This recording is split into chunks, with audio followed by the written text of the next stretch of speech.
في عالم يضج بالأصوات والكلمات ويزدحم بضجيج الحياة اليومية، قد يبدو الصمت غريبا أو حتى مخيفا للبعض، لكن الحقيقة أن الصمت يحمل قوة خفية لا يدركها إلا القليلون، فهو ليس مجرد غياب للكلام، بل هو حضور آخر لصوت العقل والحكمة.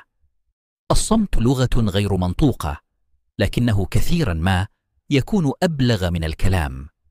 في مواقف عديدة نجد أن الصمت يعبر عن مشاعر لا تستطيع الكلمات أن تترجمها، مثل الحزن العميق أو الفرح الكبير أو حتى الدهشة.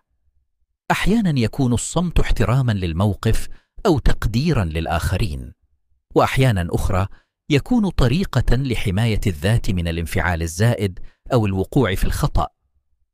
الصمت يمنح الإنسان فرصة للتفكير قبل الرد، فيساعده على اتخاذ قرارات أكثر حكمة ورشدا، كما أن الصمت في الحوار يمنح الآخر فرصة للتعبير عن نفسه بالكامل، ويظهر مدى الاحترام والاهتمام بما يقول.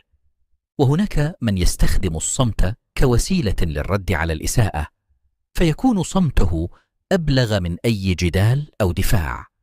من جهة أخرى، الصمت ليس دائما إيجابيا، فقد يتحول أحيانا إلى هروب من المواجهة أو إهمال للمشاعر. لذلك يجب أن يكون الصمت في مكانه الصحيح، وأن يستخدم بحكمة وليس بدافع الخوف أو الضعف. في الختام، يمكننا القول إن الصمت قوة عظيمة إذا أحسن استخدامها، فهو يمنحنا مساحة للتفكير، ويحمينا من زلات اللسان، ويجعلنا أكثر قدرة على فهم أنفسنا والآخرين.